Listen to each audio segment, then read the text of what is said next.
eventually people are going to say, what the hell is going on?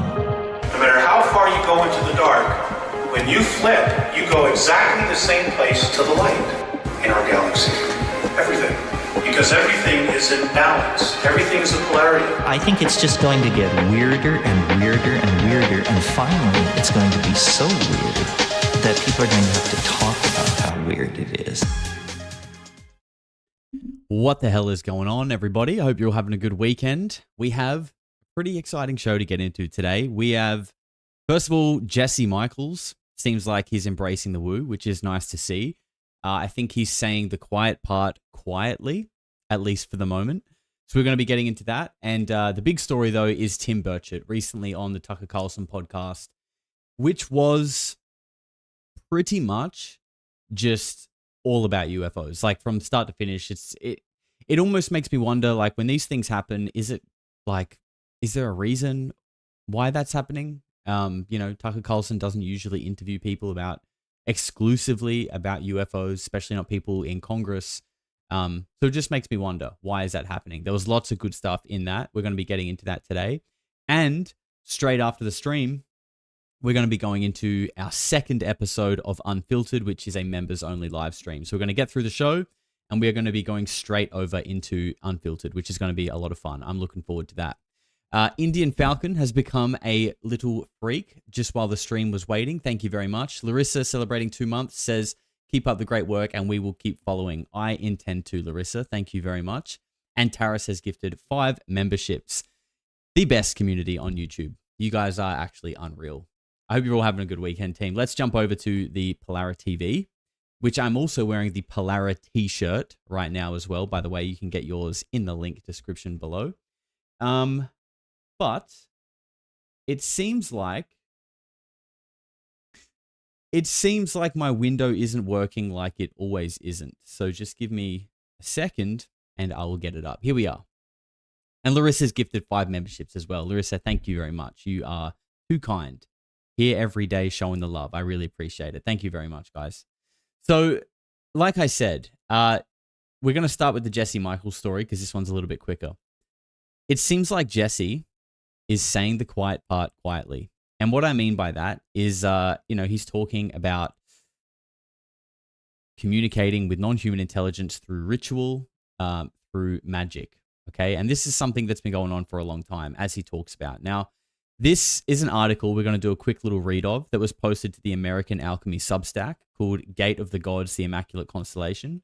And it was reposted by Ronnie Vernet, who is a pretty well-known UFO researcher from Brazil. And he says, sooner or later, we'll have to face it. There is a link between aliens, technology, and magic rituals.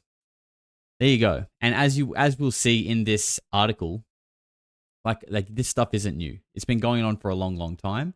I guess people just, I don't know, thought it was silly, brushed it to the side. But when you sort of look at the history, especially around scientific innovation, it all seems to stem from these weird people claiming to have downloads and communications and rituals and all of this wild stuff. So, have people just been hallucinating independently with similar effect for the best part of a century or actually more?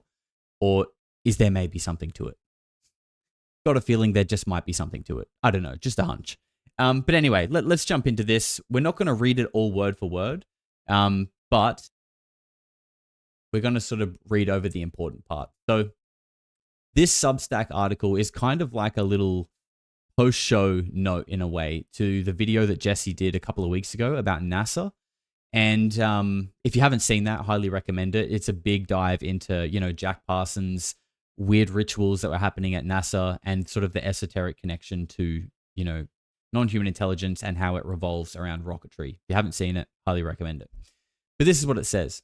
In our recent NASA Rituals episode of American Alchemy, we briefly mentioned the Big Dipper, an asterism of the constellation Ursa Major, the idea of a celestial gate, and how the NRO launched strangely parallels a ritual in a grimoire, the Simon Necronomicon.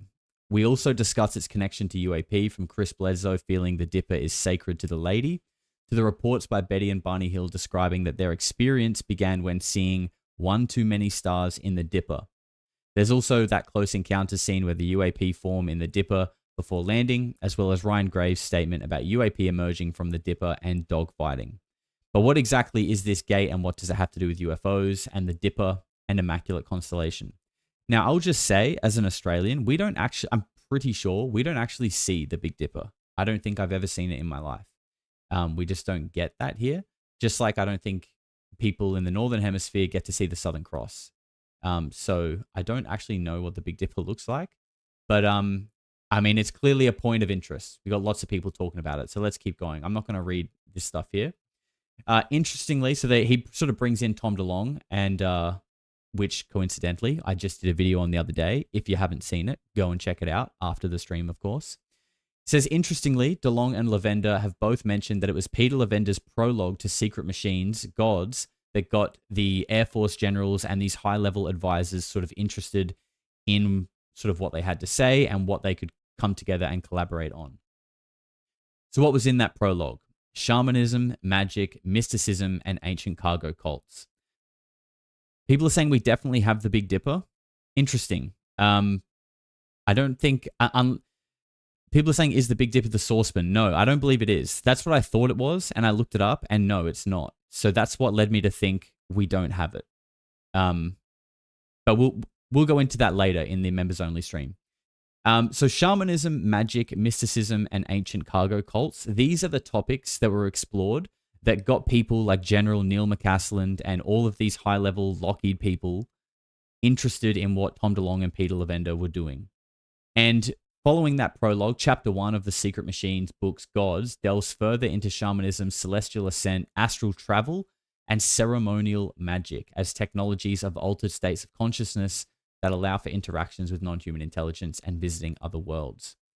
And Chapter 1 is immediately followed by Chapter 2, The Gate of the Gods. And I will read this little excerpt here before we move on. But I just want to say, shamanism, ceremonial magic as technologies of altered states of consciousness for interactions with NHI. It makes you wonder about like ayahuasca and DMT, right? As a technology. For if you are able to contact another form of intelligence in a different state of consciousness, then doesn't that kind of include all the things that can bring you to a different state of consciousness? I don't know. I find that really interesting though, especially using the word technology. Yes, I am in Adelaide. I really don't think we have the Big Dipper here, but if I'm wrong, I'll be pleasantly surprised, and I'll have to look out for it. So this is what it says here. The Gate of the Gods. From time immemorial, man has felt himself to be confronted with evil supernatural beings. Amid such fears and wonders live the river peoples of the Tigris and Euphrates. The legendary Sumerians, on broad plains, on terraces of temples and towers, the priest scans the night sky, pondering over the riddle of the universe, the cause of all being, of life and death. By conjuration, by the burning of incense, by shouts and by whispers, by gesture and by song, the priests sought to attract the attention of the fickle gods. Spirit of the earth, remember. Spirit of the sky, remember. Thus, the world is not the domain of everything the way we usually think it is. We may visualize a Venn diagram in which the world is one circle and the other world is another circle. And when it comes to the phenomenon, the two circles overlap in the small area, and that region is the domain of the phenomenon, called in Mesopotamia the Gate of the Gods, or Babylon. Which is interesting, right? It's like you could almost like where it says this world, you could kind of call it like the physical and the other world as like the spiritual. And the phenomenon is the weird things that we experience yet can't explain when there is some kind of like overlap or interaction with whatever this stuff is. Keep in mind, these high-level advisors for Secret Machines were not sitting on the sidelines. Peter writes in his author's note that their contribution to this project has been substantive and of great importance. As we covered in the video, Peter also received fan mail from Strategic Air Command in 1977 stating that the Simon Necronomicon was spot on. That's interesting. The Strategic Air Command, that's where that, that video that we did kind of recently, where we looked at like Moneypenny talking about the massive triangle over a base in like Nebraska or something like that. That was the Strategic Air Command, right? Interesting to hear that in 1977, they thought this grimoire about communicating with other intelligences was spot on. Before the Simon Necronomicon was even publicly announced and was still in the printing stage. It was also a bestseller at Fort Benning, and Peter states he received letters from all branches of the military praising it.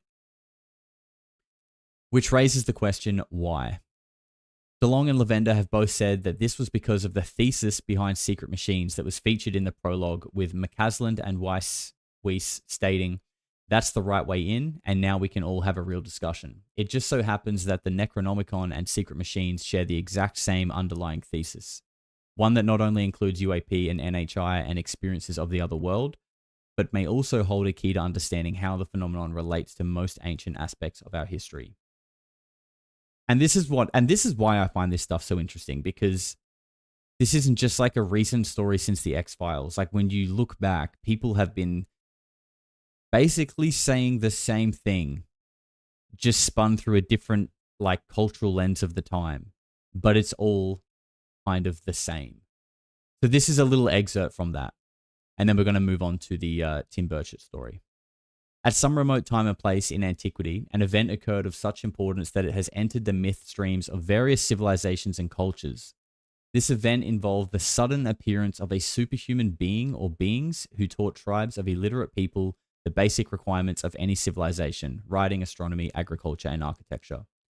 Also, a part of this exoteric teaching was an esoteric teaching, which described a nexus of death, the stars, the astral body, and what we now call the supernatural. Astronomy and architecture among the ancient peoples were intimately involved in this higher or simply other purpose: the alignment of tombs and palaces to certain astronomical phenomena. The phenomenon most often referred to in these testaments of stone was a celestial gate. Although this gate was entered at the time of death and led the deceased to another world, it could also be opened by the living. But the gate has or had an analog, an anti-gate, perhaps through which malevolent forces could enter the world from the other side. These two gates may have been one and the same, and an improper use of the gate may have led to disastrous consequences. And I know this is sort of like what a lot of people believe might have been the case. I know, like, you know, a lot of people reference like Crowley's work and Jack Parsons, and these guys were out in the desert messing around with gates, in summoning deities and all this weird shit, right? A lot of people sort of believe that these guys might have opened the door to something that you can't push back through the door.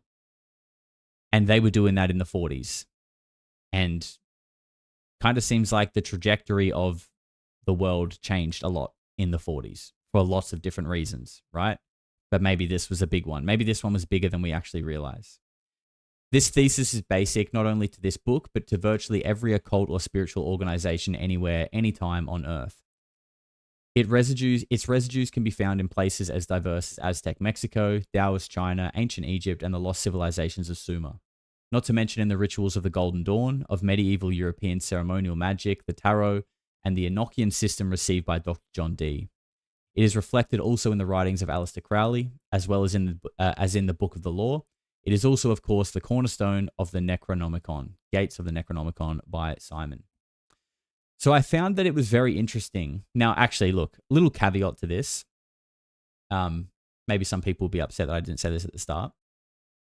Actually, sorry. There's one last paragraph.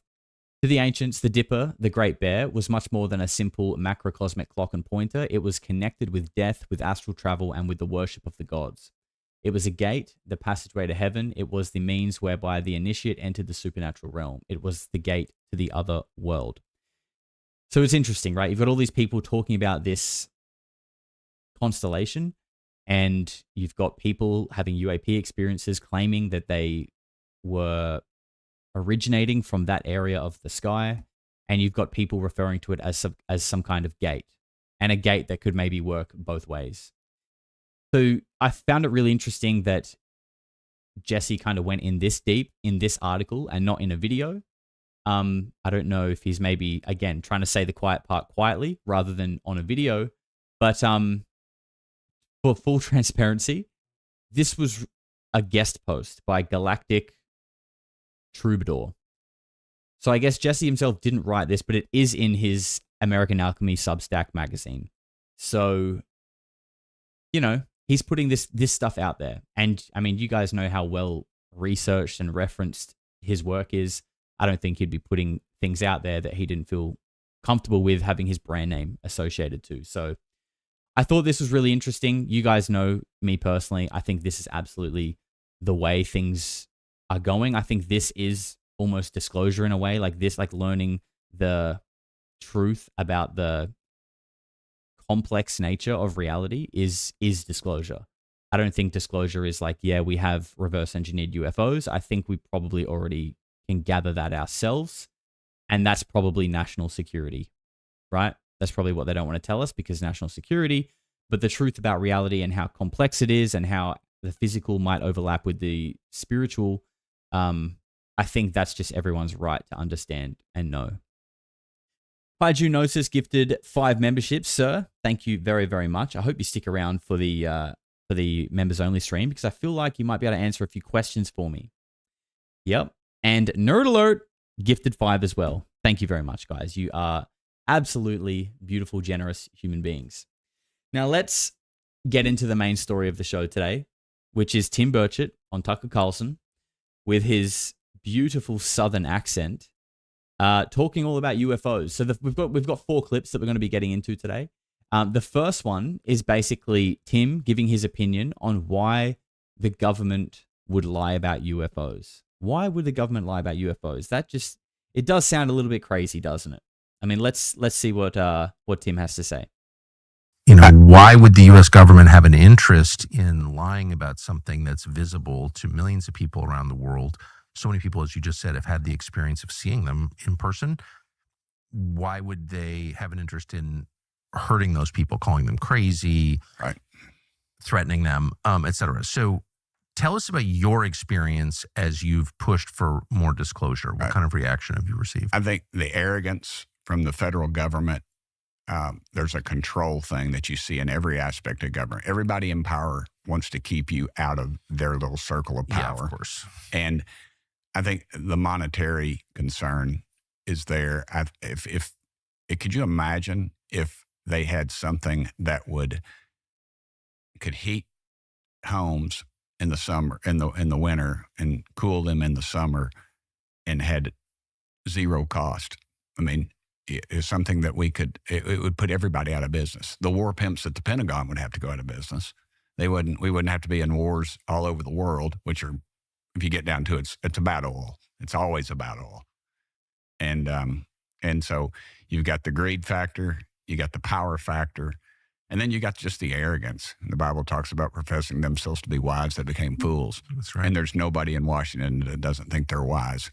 I wonder, though, I mean, for sure. So you think this is an effort to hide the existence of superior technology because it's a threat to existing industry? I think that's part of it. And also, but it's like this. We're motorcycle guys. Say I took a brand new Indian or Harley Davidson down to back in time to the Mayflower or whatever, exactly, and gave it to them. They would maybe shine it. They wouldn't know how to do anything. I mean, of course, they didn't have we don't have carburetors. They wouldn't know how to do anything with fuel injection. They probably couldn't ever make the fuel high enough octane where it'd kick it off. They maybe could get it started if they got lucky at some point. Right. But that would be a rarity. I think that's sort of, if there is something that they don't know what it is. And I think, too, they have compartmentalized this stuff. So you think FOIA, I'm going to freedom of information. Everybody says, well, just freedom of information at Burchett, go to Area 51. There's nothing at Area 51. They've moved it to Wright Pad or something else since then. But the point is that everybody in government is looking down the barrel or looking in their little area. And to their knowledge, most of those people are telling the truth. And they send it off to these, there's 5 or 6 corporations that it's been disclosed in hearings that we think probably has some of this technology, but it has been so compartmentalized that people, I mean, there's nobody alive that was around when in Roswell of 47. That's right. And incidents that happened in Texas and others all over the world. And so they don't really know what they're looking at. They're looking at something, and they've associated it or given it to these corporations that have a quasi-governmental connection, but they're far enough apart where I can't go for you. I can't go for you forward. I mean, I could, but they're just going to tell me, go jump in the lake. I'm not going to tell you. But I guess I'm stumbling over kind of the most basic claim that they make. Do you know what I kind of feel like is going on? I kind of like, I mean, Tim Burchett's been doing this for a while, like especially on the UFO topic, right? Basically since like the first hearing, he's been around the place, getting involved. He comes across as like super genuine to me, super genuine, in it for the right reasons, kind of jaded, frustrated. I get it. I resonate with all of those feelings, and like frustrated that it just doesn't seem to be going anywhere. But then when he starts talking about like, you know, I think these things would be like, you know, what do they use? Like a Harley Davidson getting given to someone 1,000 years ago. They're not going to know how to start it. They're not going to know how to do X, Y, Z. Like the whole iPhone with a cow type thing. While I kind of agree with that to a degree, I'm sure we haven't fully cracked it. I also do believe that even if they did, you know, these things are operating beyond the oversight of Congress, and the people doing it would want to keep it that way, obviously. They obviously want to keep it that way. And the Congress are trying to, you know, scratch at the door, knock on the door, try and establish some kind of order and oversight. But what, you know, and then you're getting these organizations stood up like RO, and you're getting all of these, like, you're getting all this bait put out for whistleblowers to come forward. They come in, they tell their story, they get told what they're actually seeing is a balloon, and basically just to fuck off. Like, do you know what I mean? It seems like at the very most, these people are going to get spun a new version of the story that satisfies them enough to stop asking so many questions and makes sure the existing hierarchy and power structures stay in place. I feel like they're just getting a new version of bullshit, and then that will then trickle down to us. That's what I feel like is going on and has been going on. So I don't necessarily think that like these people are dumb or have bad intentions or anything like that, but I feel like they probably just feel like their hands are tied, and they're going to keep getting spun shit and eventually just probably losing steam with it. And that's, I mean, when you watch Tim through this interview, certainly seems like he's losing a little bit of steam. Fraser Bailey, you absolute legend, sir. What a freak. Thank you very much for becoming a member, my man. Appreciate you. Stevie celebrating 3 months says, 3rd degree weirdo. Crazy how far you've come in 3 months, mate. Let's fucking go. Also, should you try to get Dolan on when you reach 100K? Oof. I would love to speak with our Grand Maester, Mr. Richard Dolan. That would be unreal. Jane has gifted a membership. Thank you very much, Jane. And Turtles Toy Box. Now, you are a freak with a name like that. Welcome, sir. Thank you very much. Which is that all this information is classified. Yeah. On what grounds could the federal government justify classifying reports of things that its servicemen have seen? Every time it's national security, Tucker. But what does that mean? I don't know, but you have a group of people that are so afraid of the industrial war machine that funds their campaigns. So you go to these, you look at all the people that stop. When I have a disclosure bill, I just want to know. I'm not saying they're out there, but we're spending tens of millions. Every department, FBI, CIA, I'm pretty sure TVA doesn't, but they probably should. But there's probably every alphabet agency in the country has a wing that's investigating these things. NASA, they are all doing it. They're all doing it. They'll admit that they're looking at something, but then you come to them, they say they don't exist, but we need the money to do it. And now the interesting thing is that's in the budget. Oh yeah. And now the interesting thing is that they've seen that the opinion polls are showing that over half the people in the country believe something else is going on. Oh, of course. And so now they're saying, hey, we need money to study this. I mean, it's the cat going after its tail, really. And it's just a circular thing that they just after money and they don't really care. Well, of course, they don't. Well, that's for sure.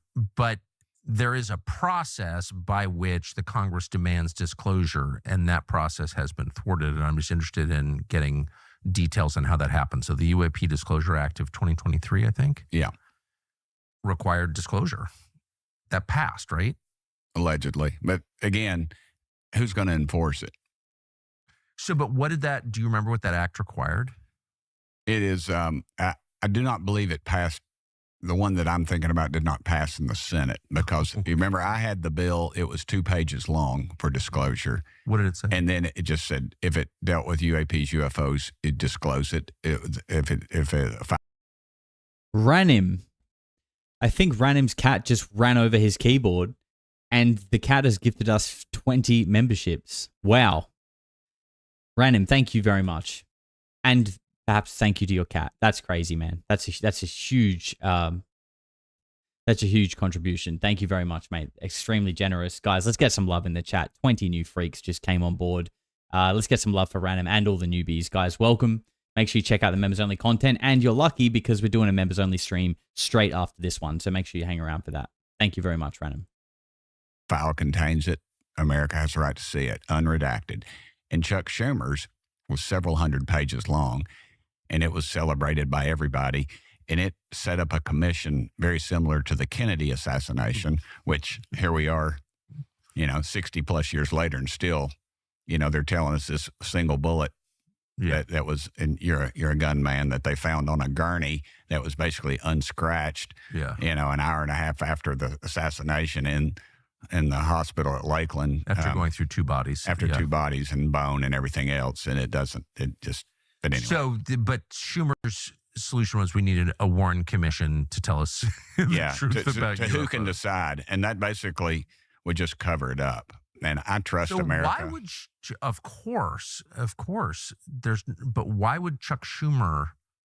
People saying Tucker is CIA. I've seen people saying this. Where does that come from? Has something happened? Has someone ever said something? Where does the whole Tucker Carlson is CIA thing come from? I would like to know.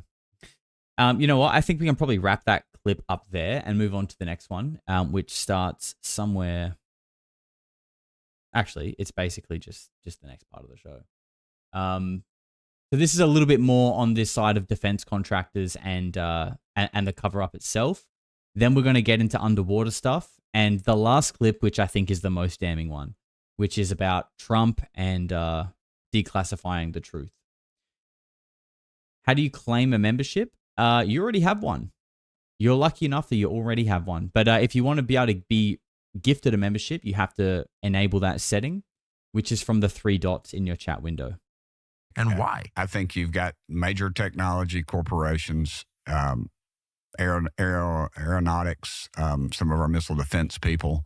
For some reason, they do not want this released. That's very weird because whatever's going on is clearly, or would seem to be, a threat to them. Well, you don't control your airspace, which we don't. Right. Why is that not a problem for Raytheon? Look at the financial disclosure of the people that always fight me on these bills. That's what I would tell you to do. And if we were to do that, I can think of one. You see the names of a couple of those corporations. So it's defense contractors are the bottom line is. I think what you're saying is that the defense contractors, for some reason, we can only speculate, don't want this information disclosed. That's correct. People are saying his dad was. Interesting. I have to look into that. I mean, that doesn't automatically mean that he is, but it is definitely an interesting tie, that's for sure. What he's saying here is that the people who are voting against these, UAP disclosure acts, Tim Burchett is saying when you look at who's, funding them, it's these military industrial complex companies, your Lockheeds, your Northrops, all this kind of stuff. I don't understand how any country allows, look, I'm not deep on politics and stuff because it's all quite fake and gay to me personally, but I don't understand how people can be in positions of power when they're funded by companies or lobbies that have like a conflict of interest. Like, how can you fund someone who's going to go and vote on decisions for the country that you have an invested interest in? Like, how is that allowed? That's like pay to win. That's like a pay to win game. Nobody likes pay to win games. Why? Because the people with the most money just dominate. And normal people who don't want to spend thousands or millions or billions of dollars on a video game or on whatever can't compete because the people with all the money just dominate. So, yeah, reality is a pay-to-win game. Well, you know, politics is at least. Our politicians earn millions, yet their salaries are just a couple $100K. The math doesn't math. Yeah, the math doesn't math with a lot of them. It's just ridiculous. Like I say, knock it down, start again, honestly. Or just stop allowing politicians to be funded. Fund yourself. If you want to be a politician so badly, fund yourself. And if everyone has to be self-funded, then it's a level playing field again. So, I don't know. I think like this whole concept, it's like it's not a big mystery on how corruption happens. Big companies pay politicians. Solved it. Hey, why are we in the state that we are? Because you allow the people who make key decisions to be propped up by companies who have a vested interest in the decision that they make. Solved it. Solved it again. Get someone like me in there. I'll sort it out very quickly. Well, that's a very powerful lobby, of course. It's one of the most powerful ones. That's why we're sending $600 million to Ukraine and the National Defense Authorization, which I didn't vote for. I wanted to give our military more money, military fighting men more money, but I didn't want to give the war pimps any more reason to Ukraine or any of these other wars we're in. No. And the interesting thing about the $600 million, I was told by our leadership and in our conference that the president had requested that. And then I talked to the White House, and guess what? The president had not requested that. Right. No, that's right. Just $600 million, though, Burchett. What are they going to do with that? I watch people jump. I mean, I'm not the world's great Trump expert, but I feel like I paid pretty close attention. I hear these people jump up and down. Trump, this is in the name of Trump. It's like, that's the opposite of what I think he wants, but whatever. Well, Grand Canyon University is not like most American colleges. Get out of here with your adverts, Tucker. With flexible online, Theon be so opposed to the disclosure of this information. So what exactly happened? Where are we with disclosure? A lot of people. Reality is pay to win. Merch idea. I like it, Mark. I like the way you think. I'd vote for you, Josh. There you go. I will. If we knock it down, if we actually knock it down and start again, like I've been saying, maybe I'll run. But I'd probably get over it. I'd probably get bored pretty quickly and just be like, can we just talk about secret space program whistleblowers? That's what I would be campaigning on. Don't know how well it would go. People think that these folks are the ones that have the material from whatever craft or whatever it is. That's what I've been told by people in government and that are in the know. And it's funny. It was like these companies have benefited from technology, from whatever these things are. Apparently, that's what they're telling me. Yeah.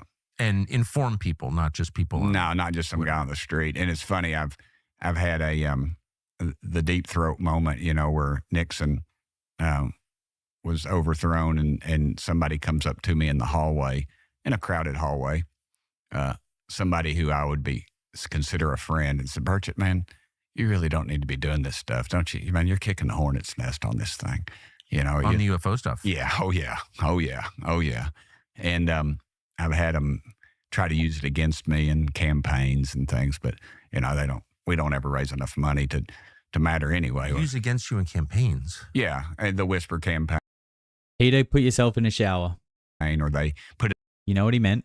It on the internet. Burchett's, all he cares about is this. No, I just care about where's the tens of millions of dollars going. I have a right to know. Well, also, this is the biggest story in human history. Yeah, I would think. I mean, what is that? Are we alone? Yeah, clearly not. And so you're satisfied, just to get to basics here quickly, you're satisfied that whatever we're seeing in the skies and have since at least the Second World War, since at least the development of nuclear weapons, Yeah. since Hiroshima, whatever that is not foreign military. No, because here it is. If it was Russian, I mean, honestly, Putin with his ego, he would ride bare-chested down Pennsylvania Avenue, get out of UFO, wrestle a bear on the front porch of the White House and get back in his UFO. I mean, he wouldn't be bogged down in Ukraine. If it was China, they would own us. They clearly partially own us now. And if it's America, you wouldn't see Trump standing on an aircraft carrier and a jet flies by and breaks the sound barrier and everybody thinks that's the coolest thing. And I mean, it would be something a lot cooler than that. And so I just don't think. So it's interesting to hear Tim saying this, right? Saying that he doesn't think it's Russia, because if it was, Putin would be flexing on the world, basically. But then you've got Matthew Brown talking about in the Immaculate Constellation files, there were pictures off the coast of Kamchatka taken by American spies watching Russian naval vessels seeming like they were there waiting to meet a giant black triangle that materialized in front of them. And there was no sort of scared or unexpected reaction. It was like they were there waiting for it. So either it is Russian and Tim is wrong, or it's not Russian, but it's something else that is liaising with them, working with them in some kind of partnership.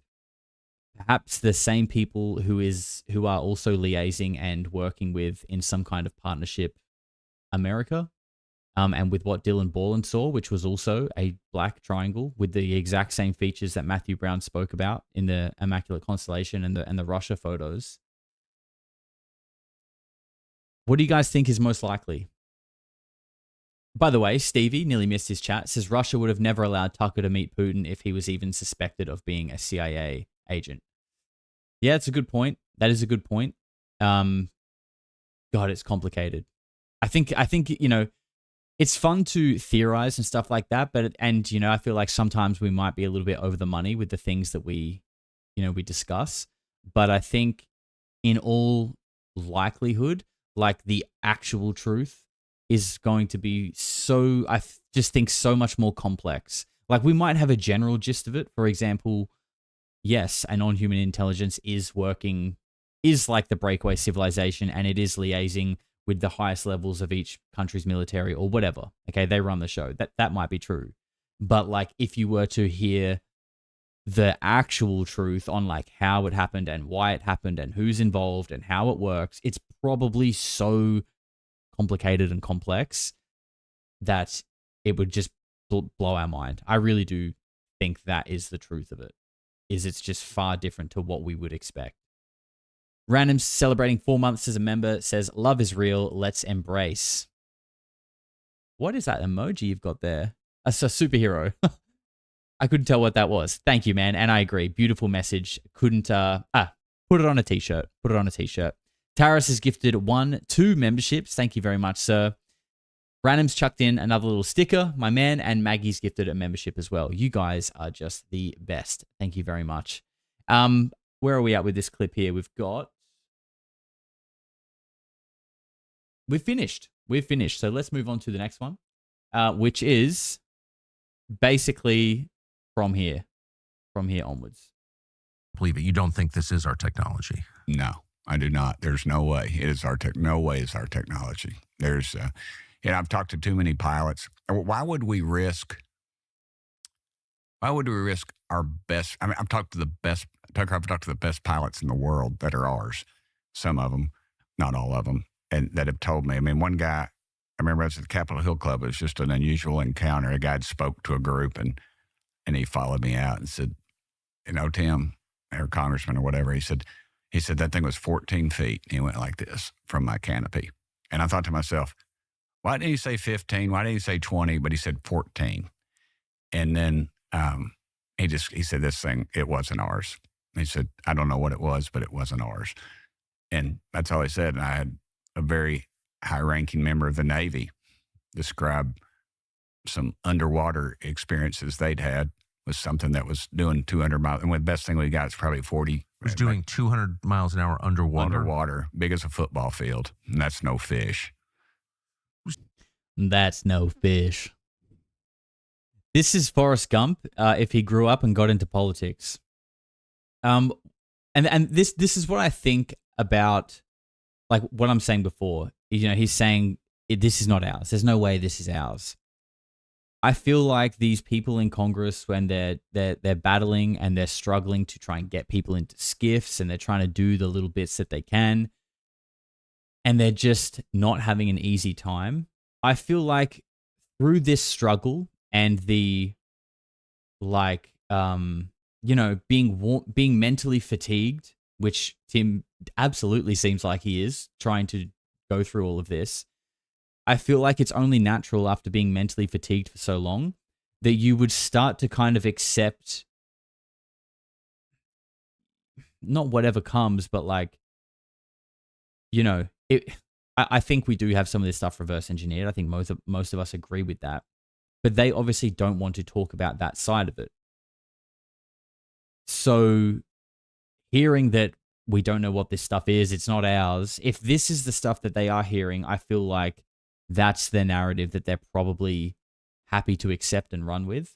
I feel like I explained that like an absolute dog's breakfast, but hopefully you guys understand what I'm saying.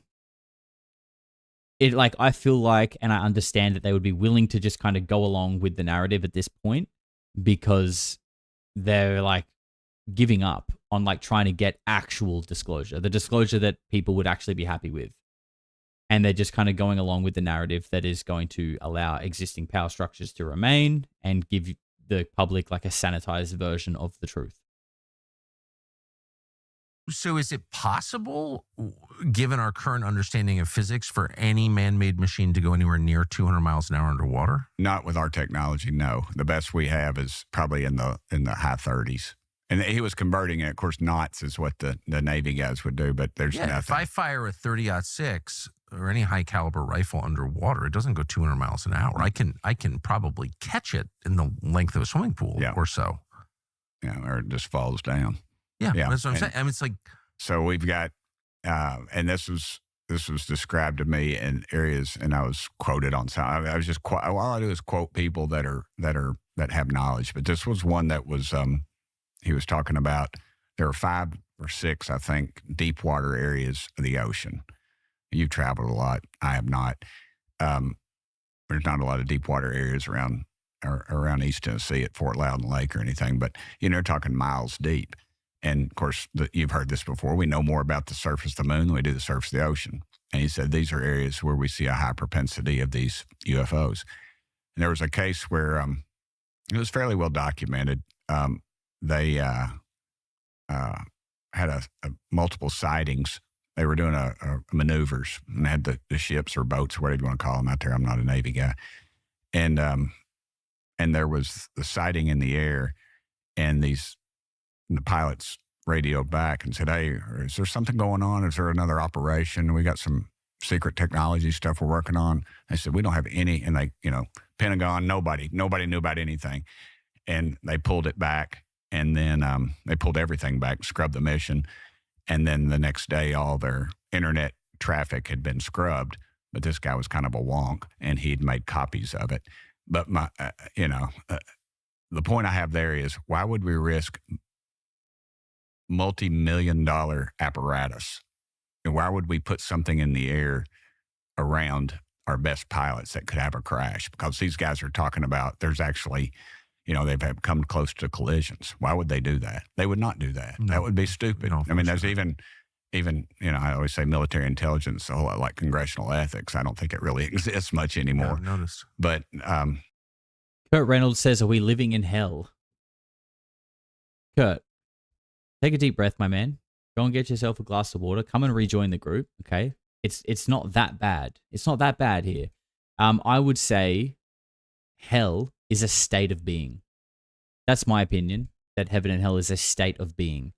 And when you are living life from a negative mindset and perspective, I would say that is hell. Then you are living in hell. because you just see everything in a negative light. But you can shift that, and then the world that you live in kind of shifts with it. So that's my opinion. I don't think we are living in hell. But maybe some people are. There. Turtles Toy Box says hell is depression. I think I would agree with that. I think I would say clinical depression is probably akin to living in hell. But there are ways out of that, thankfully. Sticks and Stones, member celebrating 2 months as a member, says Polarity, oh, the hilarity of reality. I know, right? Isn't it crazy? And Taris has gifted 5 memberships, my man. Thank you very much. And Serpenter has as well. My boys. Thank you very much, guys. I appreciate the generosity. Let's get some love up in the chat. We've got a couple minutes left on this clip, and then we have the big final clip to finish off, and then we'll kind of talk about all of this a little bit more. Anyway, it's I just don't think that we'd be risking that. So that's my proof that it's not ours. So how many military personnel have you spoken to about their personal experiences with these things? I'd say, well, I don't know, 8 or 9, 10 maybe. You know, but I have to be real careful because I'm clearly somebody out there, and I'm not backing down on it. I'm not ashamed of it or anything, but You have no reason to be ashamed of it. No. Why would you be ashamed of it? Well, that's what they try to do, is they try to shame people. Oh, are you hiding relevant secrets from the American public? I don't think you are. No, but why aren't they ashamed? Well, I have to be careful about the white flags, the stuff people bring me that's not real. Well, that's why we're talking to you. Yeah. Well, I've had a lot of people come to me with stuff like that. Yeah, and I've got these pictures, and I want to show you this. I've got this. You know, I'm always afraid I'm going like a chandelier or a cornfield. to end up in a refrigerator up in North Carolina, or a freezer in North Carolina somewhere. You know, because I'm not going up there and checking out some guy's finds he's got, and But do you think? So I think what you're saying is the disinformation campaign run by whomever. Maybe it's real. Well, it's definitely real. And I assume it's run by the U.S. government or its satellites and the defense contractors. But part of the way that they discredit people who are interested in finding out what this is by telling them false things. And then they tried to destroy their careers. They did that to one of our guys. One of the very first person, the first hearing we had, if you remember, some weekly newspaper reporter found out that one of the guys suffered from PTSD because of his military career. You know what? In Tennessee, we embrace that. My daddy fought on Peleliu in Okinawa, and to the day he died, I never woke him up over the top of him. I always woke him up by his big toe, because he might have woke up on one of those dadgum islands and pinned me up against the wall. And we celebrate our. Sorry. Did I just like completely lose track of what we're talking about? What is he talking about? And I know I do get a little bit, we all get a little bit distracted by the chat sometimes, but it just feels like what Tim is talking about here, waking up his dad by pulling on his big toe so he doesn't beat the hell out of him. Is that what I'm hearing here? I just don't know how we got onto that. PTSD.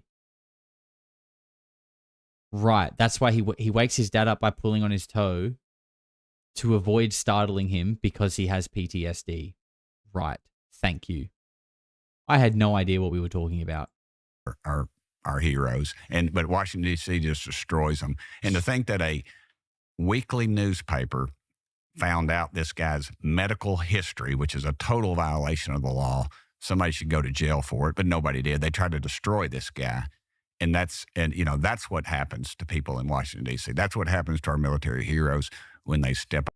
Right. So this is in relation to David Grush's PTSD. Understood. Thank you, guys. Team effort. Marinda says, love his accent, but no idea what he's saying. I respect that. Out of line because of the sewer or deep state or whatever you want to call it. But that's what and that's why we need real whistleblower protection for them. Well, I agree with that completely, which we don't have. No. And by the way, I know 2 whistleblowers who are living outside the country because they can't come to the United States. Sure. And I'll have people I've had people call me. One last thing, I'm in the Longworth building. It's no secret. It's public record. But I've had people that'll call me or send a message to me and want to come by, and they won't come in that building and ask me if I can come outside. I've had people call me and want to come to the house in East Tennessee. And and because they don't want to come to Washington, D.C. and talk to me. There was a well-publicized television show that was on for a while that I didn't know they were coming. I mean, they said some people wanted to talk to me, and it was a trusted friend. And I said, sure, send them, bring them come on up to D.C. And I said, well, they don't want to come to D.C. And they drove from wherever to my house in East Tennessee on a Saturday afternoon. And then they put some stuff on a screen that was pretty compelling. What was it? It was aircraft flying at just crazy stuff that we can't do that would turn you or me into basically a catch-up package. It was not. No human being could handle the G-force. No. I hate it. And it's nothing personal against him, but I hate it when people say this, like this thing of like, oh, no human could withstand that. Because it doesn't make sense. It doesn't make sense. If you're telling us that these things are creating their own gravitational field, then they don't have to face the G-forces and the gravity that an aeroplane would or a helicopter would if they were doing those things. Isn't that the whole point, that they're manipulating gravity, therefore they're not experiencing gravity? I don't know. They just seem like conflicting statements to me. But you hear it all the time. You hear it all the time. So it could be, and they're using that statement to say that's why they're not ours. But if we have reverse engineered them and we are manipulating gravity, then they could be ours because they're not experiencing gravity in them. I don't know. Is this a me problem? Or is this a them problem? David Pierce, you little freak. Thank you very much for becoming a member, my man. All right. Last clip. Where are we headed to here? Donald Trump. Will Donald Trump declassify UFO documents? Let's find out. Why is it so hard for somebody in authority, either in the White House or in congressional leadership, to say, we want this information and we want it by the close of business today, or else you're fired, or we're going to send soldiers in and get the information? I don't, why is that hard? I just don't think it's profitable for them. I think there's too much money and it goes too deep. And you have a lot of soldiers, they're not literally soldiers, but people that just follow orders. And they said it's national security. They think it's national security. So it sounds like it's the same problem, right? Remember when we did that deep dive into S4? People were trying to sue the Air Force, or like to get the compensation that they have the rights to, that they've earned for sustaining injuries in these programs at Outer Area 51 and Tonopah Test Range and whatever. And the case gets thrown out of court because national security. Like when an entity that isn't the government, i.e. the military industrial complex, has the ability to cite national security whenever they want to get away and hide anything they want, that is going to be a problem. You are just giving over the keys to the kingdom doing that. They could just, anything they don't want to deal with, talk about, show you, national security. Doesn't matter, national security. I forgot what it was called. The act that was signed, I think it was Truman in like the 50s or whatever, that gave them that ability to do that. That was like that was the bullet in the head. That really was the bullet in the head. Patriot Act. I think that might have been it. Can't remember the name exactly, but you guys know the one I'm talking about. You have no confidence that this stuff's going to emerge. No, I have zero confidence on this side of when I leave this earth, I'll know then, but you will instantly. But I don't have any confidence in anybody in Washington currently. I have confidence in Trump. I really do. I think if we can talk to him seriously about this for a short amount of time, I think he'll just tell him to jam it we're going to do it. Well, I mean, we had, these sightings last year over New Jersey, over the whole mid East Coast, that the entire country saw, and they were on video. And we were going to find out what those were, and then it was like, nah, it's totally full. We don't need to know what that. Like, what was that? Well, I still think it was part of Chinese influence. I think when they flew the balloon over, they wanted to. It was 50s or 60s technology. They didn't have anything. They are.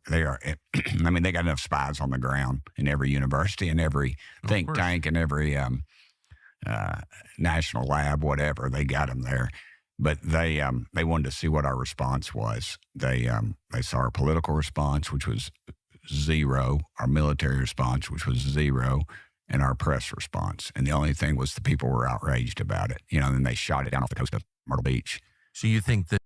So Tim Burchett is basically along the same line of thinking that the drones were China. And that's kind of what Anna Paulina Luna has been saying, that it was China. And it goes against what Trump said. He said they were FAA approved drones. Now, if they're Chinese, they're definitely not FAA approved.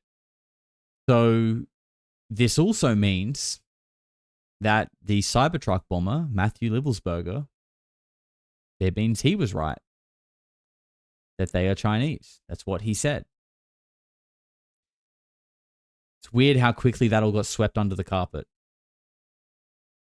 and not talked about at all. If we're to believe what the mainstream story was, which we shouldn't, because it's not true, or at least it's inaccurate, it is that a Green Beret person who dedicated his life to serving his country, risked his life to serve his country, took his own life, tragically. And he wrote this manifesto when he did it. A story like that, if it's true, doesn't usually get swept under the rug. It gets, the soldier is mourned. It's a big deal. It's in the news. People keep talking about it. No one talked about this. It was out the news quicker than it was in. It was in, it was gone. Why? Well, also, if you guys remember in that manifesto, they were talking about war crimes in Afghanistan as well. It wasn't just about the Chinese drones, but that was a big thing about it, that they were Chinese. But at the time, no one really wanted to listen to that. Now, I'm not saying that's what I believe and that's what is true. I feel like it could have been a combination of a lot of things, but it's interesting to hear these people saying this and it lining up with what we heard back then as well.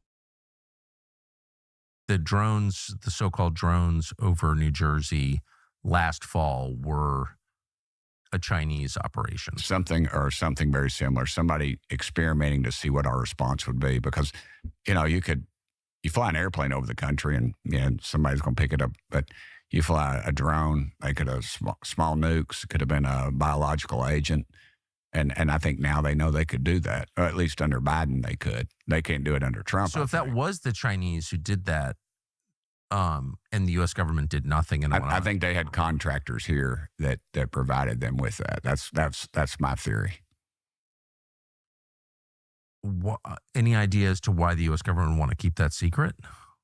No idea. Other than the current administration doesn't know because the people that knew are gone. I just think the past administration was smoke and mirrors. I mean, Joe Biden, if you ever had any conversations with him, I mean, it was clearly very clueless. And what do you mean? That guy looked switched on to me. He knew how to get off a stage. He knew how to hold a sentence together. I don't know what Tim Burchett's really talking about here. Very scary. If we'd have been in a position, whoever was calling his shots from the Obama administration scared me a lot. And of course, they were the puppet masters, I feel like, under Biden. And I felt like he and the people around him just ran amok. I mean, you saw with the... But why not? I don't understand, and I'm trying to keep my growing rage under control. Like, why not tell... Well, I'm outraged. Why not tell the public something true once in a while? Why the constant lying? Because if you're constantly lying, then by definition you're evil, and you don't want to think that of your government, especially people you like in government. But like, why can't the public know anything ever? Do you have any theories? Tradition, I think. Tradition. Okay. Tradition. I just don't. The more and more I know about government, I've been in this skiff before and I've walked out. And I remember one time I called my wife. I said, "Honey, go to the store and buy canned goods. We're completely wide open." She's What does that mean? Tim Burchett was in a skiff, came out, called his wife, and said, "Buy canned goods. We are wide open." That's, I don't even live in America. And so I can't imagine. I feel like that would be quite shocking to hear as an American. Even as an Australian, it's kind of not very comforting because we basically just get on our knees and do whatever America tells us to. So if you guys are fucked, so are we. So yeah, we're all fucked together. Let's no one's above anyone here. We're all fucked. Josh Bartlett says, "Let's go, Space Cadets, my man. Appreciate you." That is the last clip. Let's get rid of this for a second. And we didn't really say hello to Suki today, but she's sleeping. She's all good. She's having a good time. Where is she? There we go. So, yeah, I don't know. How do you guys feel about that? I know that a lot of you guys are based in the US. People are saying this guy's full of shit, this disinformation source. I don't really get that feeling from him, to be honest. From watching Tim Burchett do his thing in the UFO political space for a few years now, he comes across to me like someone who is fatigued, is worn out, and almost like has come to the realization of just how little power and pull the people like himself and the people around him have. And I feel like, he probably worked a long time to get where he is and probably had points in his life where he aspired to be where he is, to try and do good in the world. And I can only imagine that to get there and then realize that the Congress actually doesn't get to make decisions. They just pretend to. Or the Congress is just allowed to make decisions on the things that other people have deemed are the non-important things. The actual important things, like the actual things that could make a difference in society and, help people in need and propel humanity forward. No. You don't get to make decisions about that, actually. That's the people in the black programs. That's the deep state. That's the people who actually run the world. So just continue running your little facade in your nice little shirt and tie. Be a good boy. We've bought and paid for most of the seats anyway. So whenever you bring in a bill that we don't like, we'll make sure that we've paid enough people to make sure it doesn't pass. And just, keep the show going. Keep the show going. James Anthony says in capital letters, "You don't know much about Trump, Josh." Yeah, sure. You're probably right. I do think politics are pretty fake and gay anyway. They're all generally bought by the same people. Doesn't take much to work out who it is. And that's what I'm saying. That's what I'm saying.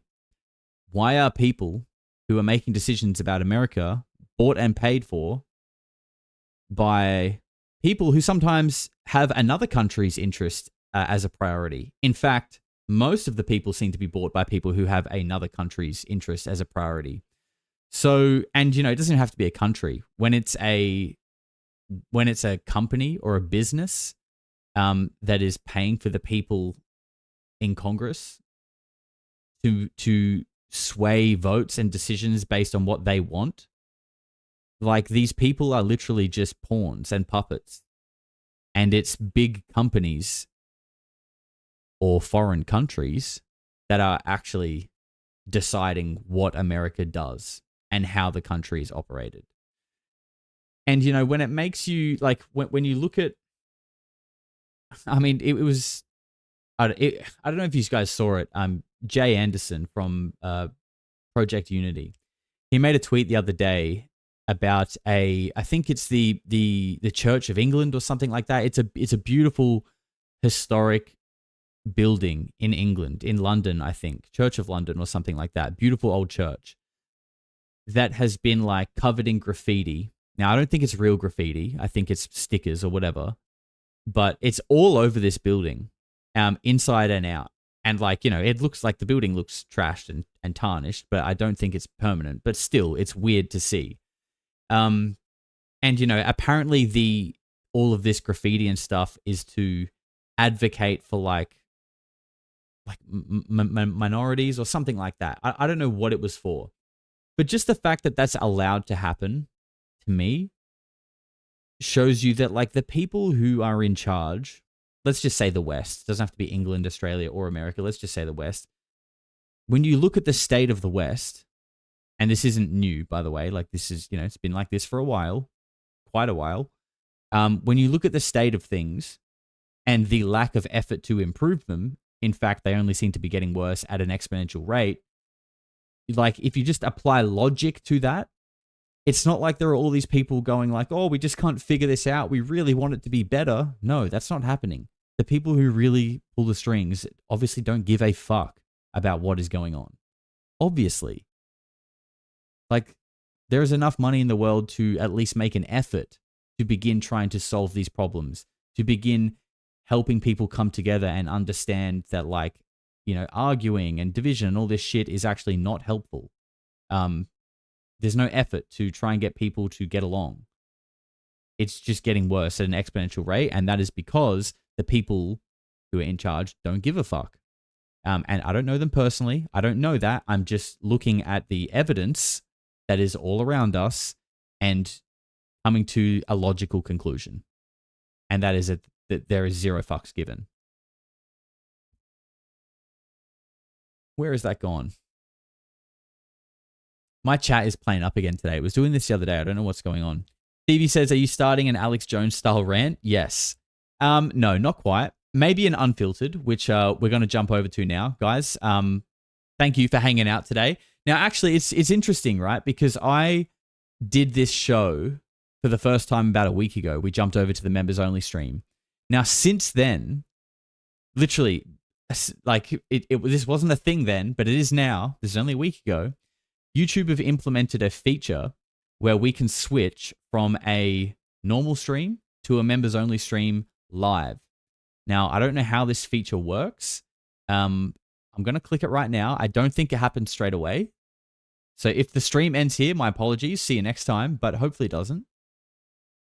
In fact, we can do it so it starts in 5 minutes, and that's what we'll do. So I think, I don't know where it is, but there's meant to be like a countdown. Can you guys see a countdown?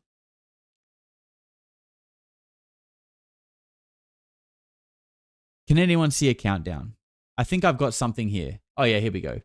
Five members until members only. Cool. All right. So we'll just wrap up the stream, I guess, just kind of chatting with where we were. And then we'll seamlessly go to unfiltered. We can keep kind of chatting about what we were over there. However, there are a couple of other little topics that I want to talk about over there as well. So that show usually runs for anywhere between 30 minutes and an hour. Well, it just depends on the vibes. Steven says, who are the real leaders, the string pullers? Well, sir, I would have to say you might need to do your own research. And you do need to do your own research, because if you just look at the mainstream narrative, you won't find the answers there. And this is just my opinion, by the way. And this is just for entertainment purposes only, and this is just my opinion, and you should all absolutely do your own research. But I think when you do your own research, you start to realize that there have been a lot of things that aren't true. A lot of things that aren't true. And you know, it's not it's not nice to say that. And if something, if I'm wrong about that, I'd happily say it. It's not something I want to be right about. But it's something that when you remove emotion from the situation and just kind of look at things logically, it's like, now this chaotic world kind of makes sense now. I can actually kind of see what's going on here. Charlie Kirk's wife did the devil hand sign. I don't know about that kind of stuff. I really struggle with that kind of stuff. I'm not saying it's not true. Kat Simpson said it's the Khazarian mafia. I think you're on the right line of thinking, Kat. Although it seems like it kind of goes back further than that as well. But that is definitely one element of it. Yep. It seems like it all goes back to people who like what we just looked at the start of this stream about, old gods interacting with them. This stuff goes back like to the Canaanites, like to the beginning, essentially. And I think that these people still follow those old school teachings and those lines of thinking. And, if you look into that stuff, those kind of, I'm trying to be careful about what I'm saying here, but if you look into that stuff, those people understood that the people or the deities that they worshipped required sacrifice. And coincidentally, you have all of these children and people in Hollywood, and not just in America, by the way. Don't forget about Jimmy Savile. Best friends with the royal family, too, interestingly. That's crazy. Isn't that crazy? Isn't that crazy? The royal family. The royal family, whose lineage goes so far back, were best friends with a prolific pedophile. Wow. Why would that be? Why would that be? Do you think if they knew they would have been upset? There's no way that the royal family knew that Jimmy Savile was a pedophile, right? No. That's just too crazy. Guys, we'll see you over on the members only stream. For everyone else, be good, be kind, take care, touch grass, and I'll see you soon. What the hell is going on? No matter how far you go into the dark, when you flip, you go exactly the same place to the light in our galaxy. Everything.